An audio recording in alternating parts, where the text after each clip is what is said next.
სკოლებში ინვაზიური იგივე პარაზიტული დაავადებების გავრცელებას მონიტორინგს არც ერთი სახელმწიფო დაწესებულება არ უწევს.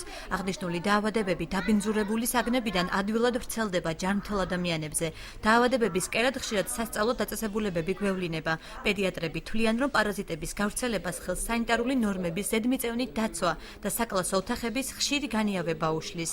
ჰელმინთების გავრცელებას ხელს უწყობს დაბინძურებული გარემო, დაბინძურებული ხელები, დაუმუშავებელი და დაბინძურებული საკვები და ამდენად განსაკუთრებით მნიშვნელოვანია ეს პრობლემები ორგანიზებულ საბავშვო დაწესებულებებში, სკოლებში, ბაღებში. უნდა იყოს დაცული სანიტარული ნორმები, გითხარით, კვების, მოვლის, ჯდომის, განიავების. ბათუმის მერია სკოლებში სანიტარულ ნორმებს წელიწადში მხოლოდ ორჯერ გეგმიურად ამოწმებს. უწყებაში აცხადებენ, რომ სკოლის სანიტარულ ნაწილზე პასუხისმგებელი სასწავლებლის ადმინისტრაცია. პროცესში მერიის სამსახური არაგეგმიურად მხოლოდ მაშინ ერთვება, თუ დაავადებების გავრცელების შესახებ ინფორმაცია არსებობს.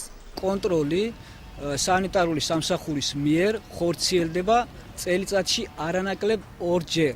განსაკუთრებული შემთხვევები თუ იქნება, ამ შემთხვევაში ჩვენ რაოდენობას განსაზღვრავთ მოცემული სიტუაციიდან გამომდინარე. დასუფთავების ხარისხი როგორ არის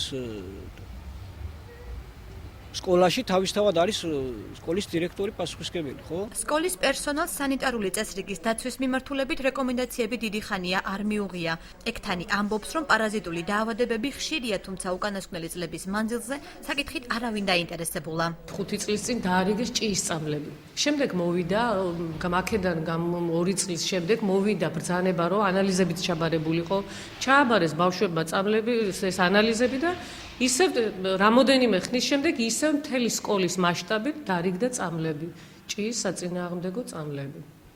მეტი არაფერია, ხო, 2 წელია საერთოდ არაფერი არ ყოფილა. აჭარის ჯანდაცვის ცენტრი 2012 წლიდან ინვაზიური დაავადებების ყველა სახეობის სტატისტიკას აღარ აწარმოებს და მხოლოდ იმ პარაზიტული დაავადებების აღრიცხვით შემოიფარგლება, რომელიც განსაკუთრებით მძიმეა. ცენტრში ეპიდემიური სიტუაციების მართვისთვის წლიურად 71,000 ლარი გამოიყოფა, რაც საინფორმაციო ბროშურების დარიგებასა და ინფორმაციული შეხვედრების მოსაწყობად იხარჯება. დაწყებითი ასაკის მოსწავლეებს ვესაუბრებით პირადი ჰიგიენის დაცვაზე. ეს საერთოდ ზოგად საკაცობრიო პრობლემაა მოგეხსენებათ, მაგრამ რაც უფრო ადრე დაიწყებს ბავშვი წესების გაცნობას, მით უფრო სწორი ცხოვრების წესა ირჩევს ისე. შემდეგ ასაკთან ერთად, რა თქმა უნდა, თემები უფრო რთულდება.